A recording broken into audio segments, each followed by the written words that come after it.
सभी देशवासियों को मेरा सादर प्रणाम, नमस्कार। मैं हूं रणवीर सिंह भादु, बाड़मेर, राजस्थान से, और एक अति महत्वपूर्ण विषय को लेकर मेरे विचार आपके बीच में रखने जा रहा हूं। यदि ये मेरे विचार ठीक लगे तो आप इन मेरे विचारों को जन जन तक पहुंचाने में मेरा सहयोग करें। इस वीडियो को ज़्यादा से ज़्यादा शेयर करें। अब देखिए, आज हमारे देश ने विभिन्न विभिन्न क्षेत्रों के अंदर बहुत बड़ी तरक्की की है और कर रहा है, परंतु एक क्षेत्र ऐसा है जिसको हमने बिल्कुल अछूता छोड़ दिया है। न तो राज्य सरकारें, न केंद्र सरकार, न स्वयंसेवी संस्थाएं इस ओर ध्यान दे रही हैं, जबकि ये सारा विकास, ये सारी तरक्की उस विषय को लेकर अधूरी है यदि उस विषय के ऊपर हमने ध्यान नहीं दिया तो। वह विषय है कि हमारी संतान अच्छी कैसे बने। चाहते सब है कि मेरी संतान अच्छी बने, श्रेष्ठ बने, दया और करुणा से भरी हुई हो, सद्गुणों से भरी हुई हो, सकारात्मक ऊर्जा से भरी हुई हो, संस्कारों से भरी हुई हो। परंतु आजकल आप और हम सब देख रहे हैं कि हमारी संतानें कैसी पैदा हो रही है। इसके सबसे ज़्यादा कोई जिम्मेदार हैं तो वह माता पिता है, हम लोग हैं, और कोई नहीं है। आज हमारी संतान आग का गोला पैदा हो रही है। इस प्रकार से नफरत से, क्रोध से, गुस्से से, अहंकार से, ईर्ष्या से, स्वार्थ से भरी हुई पैदा हो रही है। उनको कोई किसी से प्रेम नहीं, मोह नहीं, अपनापन नहीं उनमें। न माता पिता से हैं, न परिवार से हैं, न समाज से हैं, और न राष्ट्र से हैं। उनका इस दुनिया में आना वो केवल और केवल स्वयं के लिए पैदा हुए, और किस प्रकार से आए दिन घटनाएं हो रही है। आप और हम सब वीडियो देख रहे हैं, किस प्रकार से निर्मम हत्या करते हैं, क्रूर हत्या करते हैं, जिसकी कोई कल्पना नहीं कर सकते। भारत का युवा, भारत का इंसान, अरे भाई, भारत का इंसान तो दया और करुणा का सागर होता था। वो तो किसी के थप्पड़ भी मारता तो 100 बार सोचता और उसके बाद पिसता था, मैंने ये क्या कर दिया। जबकि आजकल इंसान को इंसान इतनी क्रूरता से मार रहा है, हत्या कर रहा है, कोई कल्पना से परे। एक छोटी सी बात को लेकर वजह कोई बड़ी नहीं है। कोई राह चलते व्यक्ति ने बेचारी सी कोई ऐसी बात होगी, उसके ऊपर उसकी पीट पीट के हत्या कर देते हैं हमारे। ये क्या हो रहा है? हमारे देश के युवा इस प्रकार किस ओर जा रहे हैं, और कोई ध्यान नहीं दे रहा है इसको, कोई चिंता नहीं कर रहा है। कोई ऊपर से नहीं आएगा इसको रोकने के लिए। और यदि स्थितियां यही इसी तरह चलती रही तो 20 साल बाद में आप मेरी बात को याद रखना, कोई घर परिवार सुरक्षित नहीं रहेगा, कोई बहन बेटी सुरक्षित नहीं रहेगी। फिर ये हमारे विकास, ये तरक्की, ये क्या काम आएगी? किसके काम आनी है? हम किसके लिए कर रहे हैं? हमारे देशवासियों के लिए कर रहे हैं, हमारे युवाओं के लिए, लोगों के लिए कर रहे हैं। और हमारा युवा पथ भ्रष्ट होकर इस देश के लिए खतरा पैदा हो रहा है। उसके लिए सबसे कोई यदि सबसे बड़ा जिम्मेदार है तो ये संतान अपना आप पैदा ऐसा नहीं हुई है, माता पिता उसके लिए जिम्मेदार है। सबसे प्रथम कड़ी माता पिता है, उसके बाद की बाह्य चीजें उसमें काम कर रही। इसलिए अब इसके ठीक करने के लिए हम सब लोगों को, मैं केंद्र सरकार और राज्य सरकारों से भी निवेदन करूंगा कि आप भी इस विषय के ऊपर सबसे ज़्यादा आप ध्यान दें। इस विषय की चिंता करें, चिंतन करना जरूरी है। इसका प्रसार करें, इस प्रकार की योजनाएं बनाएं कि हमारी संतानें श्रेष्ठ कैसे पैदा हो, कुशाग्र बुद्धि की कैसे पैदा हो, देशभक्त संतान कैसे पैदा हो, जो दया और करुणा से भरी हुई पैदा हो, सकारात्मक ऊर्जा से भरी हुई कैसे पैदा हो। मैं जितनी भी स्वयंसेवी संस्थाएं, उनसे भी हाथ जोड़कर विनम्र प्रार्थना करता हूं कि आप भी इस विषय के ऊपर आइए, काम करिए। यदि कोई मेरा उपयोग लेना चाहता है तो मैं तैयार हूं इसके लिए, समय देने के लिए। जो कुछ आप चाहोगे मैं चलने के तैयार, कहने के लिए तैयार, परंतु अब हमें लगना पड़ेगा। अब इसके लिए देखिए,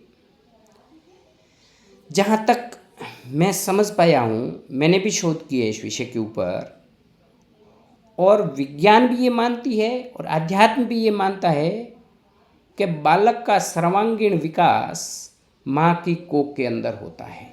90% विकास माँ की कोख के अंदर होता है। अब देखिए, पहले हमारी संयुक्त परिवार व्यवस्थाएं हुआ करती थी, और उस वक्त में, आज से ये 40 साल पहले की बातें कर रहा हूँ, हमारी पीढ़ी के लोग, जब घर वालों को, परिवार वालों को पता चलता, या उस खुद माँ को पता चलता कि मेरी कोख के अंदर संतान का बीजारोपण हुआ है, तो उसी दिन से वो इतनी खुश होती, कोई ठिकाना नहीं था उसकी खुशी का, उसकी प्रसन्नता का, अपार खुशी। वो सद चिंतन ऐसा करती, हाँ मेरे संतान पैदा होगी, कितनी अच्छी होगी, कितनी सुंदर होगी, कितनी गुणों से भरपूर होगी, कितनी सेवा भावी होगी। वह सदैव इस प्रकार का चिंतन करती, श्रेष्ठ चिंतन करती। फिर वह अपने आप का अनुशासन अपने जीवन के ऊपर लागू करती कि मैं अब केवल मेरे लिए नहीं जी रही हूँ, जो भी मैं करते करूँगी वो मेरी संतान के ऊपर प्रभाव डालेगा, इसलिए मेरी संतान किस प्रकार से श्रेष्ठ बने, वह इसलिए अपनी खान पान को शुद्ध करती। उन 9 महीनों तक, और मैं कहूँगा 18 महीनों तक, क्योंकि 9 महीने माँ की कोख के अंदर और 9 महीने माँ का दूध पीता है, तब तक वह माएँ शुद्ध खान पान करती थी। कोई ऐसी चीज़ नहीं खाती जो तामसिक वर्ती की हो, जो जाके शरीर के अंदर उस बच्चे में क्रोध, हिंसा पैदा करे, नफरत पैदा करे, ऐसी कोई चीज़ नहीं खाती थी। वो शुद्ध सात्विक आहार खाती थी, शुद्ध जो उसको मिलता घर के अंदर शुद्ध खाती थी। वो स्वच्छता का बहुत ध्यान देती थी, वो सद चिंतन का बहुत ध्यान देती थी। परिवार के सब लोग उसका ख्याल रखते थे, इतना ख्याल रखते सब लोग, उससे काम नहीं करवाते, कठोर वर्क नहीं करवाते, वह ज़्यादा से ज़्यादा खुश कैसे रहे उसके, और सारे लोग खुशी से झूमते, प्रतीक्षा हमारे घर में नया मेहमान आएगा, दादा दादी, नाना नानी, ताऊ ताई, चाचा चाची, भाई बहन, सब छोटे बच्चे भी खुश होते, हमारे घर के अंदर छोटा भैया छोटी बहन आएगी, हम खिलाएंगे। और जब 4-5 महीने वो ससुराल में रहती, उसके बाद उसको मायके वाले पीहर ले जाते उस बेटी को, और उसकी माँ उस बेटी को इतना लाड प्यार रखती, इतना खाने का ध्यान रखती, उसको बहुत श्रेष्ठ अच्छी अच्छी बातें सुनाती, कहती, सब कुछ, मतलब उसका खान पान से लेकर, उठने बैठने से लेकर, हर चीज़ का उसका ध्यान देती। इसलिए वो संतानें श्रेष्ठ पैदा होती थी, करुणा और दया से भरी हुई, प्रेम से भरी हुई पैदा होती थी। अब गड़बड़ कहाँ हो गई? अब हमारी संयुक्त परिवार व्यवस्था खत्म कर दी हमने। जैसे ही हमारी शादी हुई, हम लोग अलग हो गए, पति पत्नी अलग रहने लगे, दोनों अकेले रहने लगे। अब छोटी छोटी बात पर उन दोनों में आपस में मनमुटाव, उन दोनों में आपस में नफरत, ईर्ष्या, तनाव, ये सारी चीज़ें। फिर हमारा खान पान भी हमने अशुद्ध कर लिया। सबसे बड़ी वजह है, हमने हमारा आहार अशुद्ध कर लिया, आहार के ऊपर हमने ध्यान देना बंद कर लिया। हम सारी की सारी बाहर की चीज़ों को पसंद करते हैं, तामसिक वर्ती की चीज़ों को हम ज़्यादा पसंद करते हैं। अब हमने मीठा तो बिल्कुल छोड़ दिया, पसंद ही नहीं है किसी को मीठा। सब खारा खा रहे हैं, नमकीन खा रहे हैं, इसलिए खार उगल रहे हैं, खार ही पैदा होगी, फिर नमकीन ही पैदा होगी, मीठी कहाँ से संतान पैदा होगी? तो अब क्या हो रहा है, ध्यान से सुनना मेरी बात को। पहली बात तो उस माँ, वह माँ जिसकी कोख के अंदर संतान पल रही है, वह आहार अच्छा से नहीं खा रही है, न शुद्ध खान पान है उसका, न शुद्ध चिंतन है उसका। वह देखेगी भी तो ऐसी चीज़ें देखती है, चाहे वो टीवी के ऊपर देखेगी, चाहे सिनेमा घर के अंदर देखेगी, चाहे इस मोबाइल के अंदर यूट्यूब पे देखेगी। वह सारी गंदी चीज़ें देखती है, अश्लील चीज़ें देखती है, नफरत और हिंसा और क्रोध से लड़ाई झगड़े मार काट, ये सब बलात्कार चोरियां, ऐसी सारी चीज़ें वो देखती है। इस प्रकार का चिंतन करती है कि मेरी संतान गैंगस्टर बनेगी, अरे वो डॉन है, मेरी संतान भी ऐसी डॉन बनेगी, गैंगस्टर बनेगी, अरे वो कितना बड़ा तस्कर है, तस्करी करता, कैसे रौब से रहता है, मेरी संतान भी ऐसे बनेगी।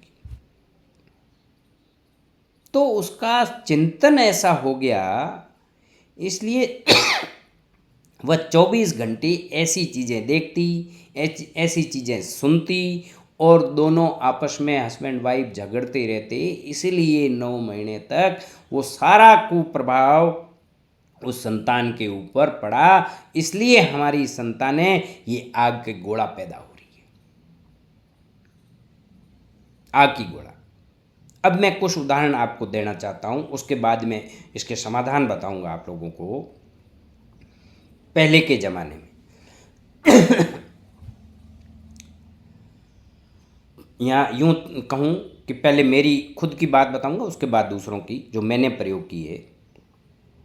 जब मेरी संतान का बीजारोपण हुआ, हमें पता चला दोनों को, पति पत्नी को, तो उस समय हम दोनों ने ध्यान दिया।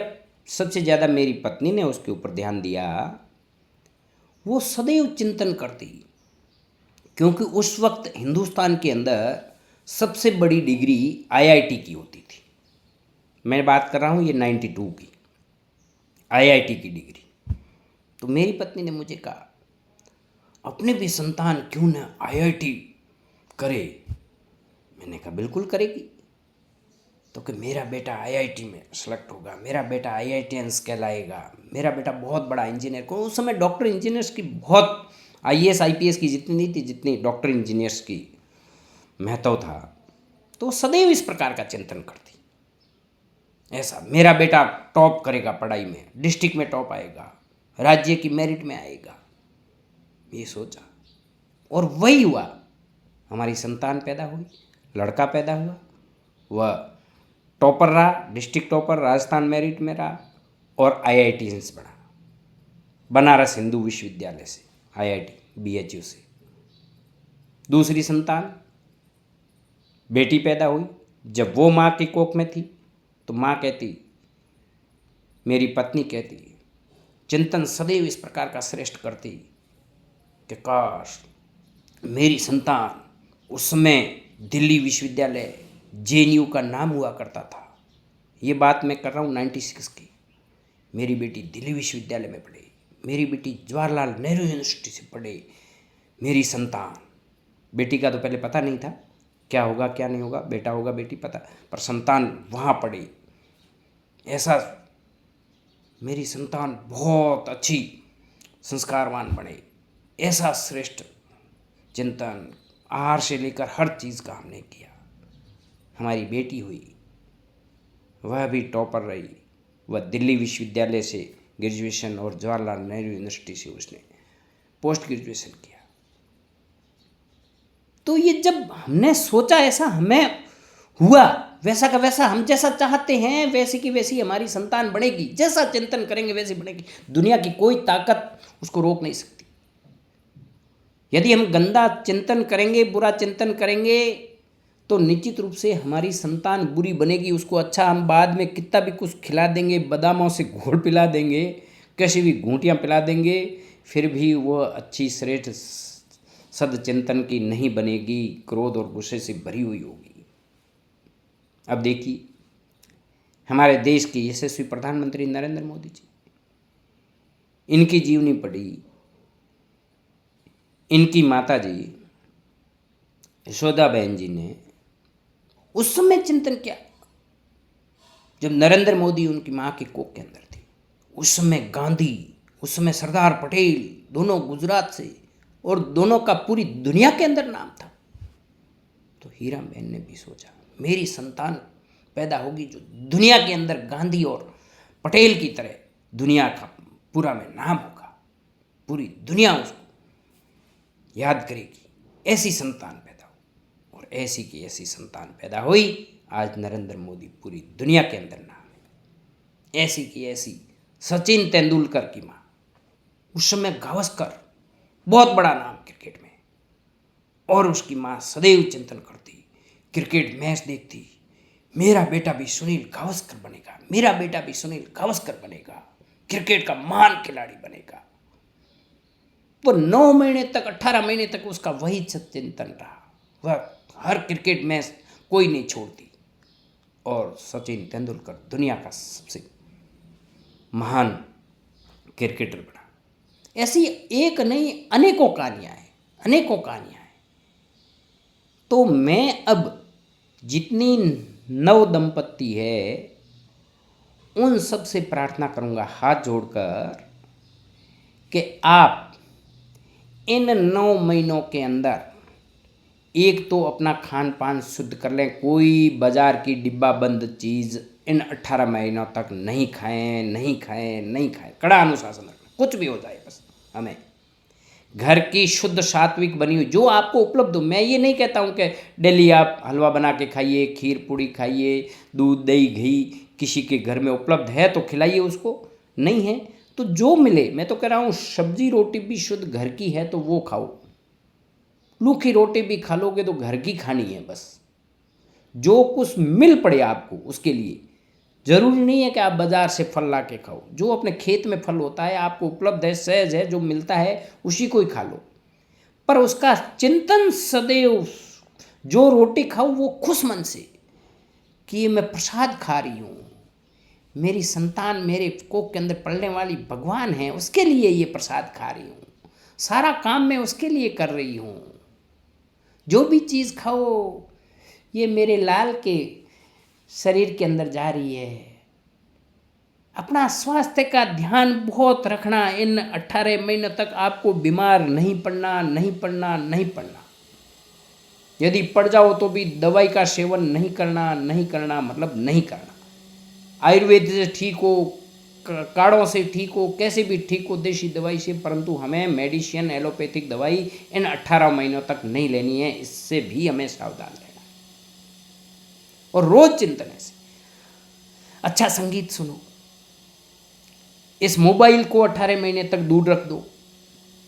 यदि घर के अंदर टीवी नहीं है, आपको संगीत सुनना है तो दूर रख के खिड़की में कहीं रख दो, इसके संगीत लगा दो, अच्छा संगीत सुनो।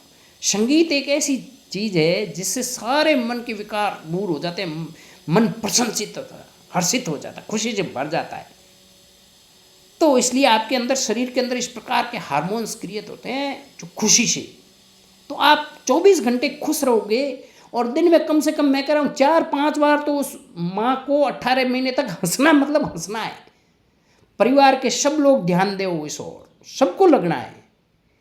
केवल उस माँ के साथ साथ पति का सबसे बड़ा रोल है। वो उस 18 महीने तक दोनों कड़ाई से पालन करके, हम कभी झगड़ेंगे नहीं, हम कभी लड़ेंगे नहीं, हमारा मनमुटाव और तनाव नहीं रखेंगे। मैं सदैव कोशिश करूँगा कि मेरी पत्नी कितनी खुश रहे, हर तरह से उसको खुश रखने की, उसके खान पान से लेकर खुश रखने की। तो हमें सद चिंतन करना है, अच्छी लोरियाँ सुनानी है, अच्छे संगीत खुद गाने हैं यदि आओ तो। ऐसे इस प्रकार के भाव करो। तुझे सूरज कहूँ या चंदा, तुझे दीप कहूँ या तारा, मेरा नाम करेगा जग में, मेरा राज दुलारा। इस प्रकार का चिंतन करना, सदैव हंसते हुए कि मेरी संतान है वो स्वयं कृष्ण का रूप होगी, प्रभु श्री राम का रूप होगी। ऐसा चिंतन करोगे सदैव खुश रहोगे, मनमुटाव नहीं रखोगे, तो निश्चित रूप से आपके घर देवता पैदा होगा, देवता सद्गुणों से भरी हुई संतान पैदा होगी। यदि नहीं हो तो आप कहो वो सजा भुगतने के लिए मैं तैयार हूं। इसलिए अब हम सब लोगों को इस ओर लगना पड़ेगा। सब लोग लगें, शुद्ध खाएं, शुद्ध सदचिंतन करें, शुद्ध साहित्य पढ़ें, अच्छी प्रेरक कहानियाँ पढ़ें। बहुत सारी छोटी छोटी पुस्तकें हमारे गायत्री परिवार में मिलती है, गीता प्रेस में मिलती है, और भी साहित्य स्टॉलों पे मिलती है। छोटी छोटी पुस्तकें पढ़िए, प्रेरक कहानियाँ पढ़िए, निश्चित रूप से आपको पता चलेगा इतने महान कार्य किए ऐसे लोगों ने सामान्य परिवार से होकर, तो हमारी संतान भी वैसा पैदा कर सकती है। तो इसलिए जितने भी देशवासी मेरे इस वीडियो को सुन रहे हैं, वो आज के बाद तो आप देखना, इस भारत के अंदर 20 साल बाद में कोई हिंसा नाम की चीज़ नहीं होगी। कोई व्यक्ति हिंसा नहीं करेगा, ये मेरा दावा है। कोई व्यक्ति हिंसक नहीं होना चाहिए। बस यदि संतान पैदा करनी है तो संस्कारवान, राष्ट्रभक्त और देवता पैदा करना, नहीं तो संतान पैदा करना ही मत। इस बात का कड़ाई से पालन करना। जय हिंद, जय भारत।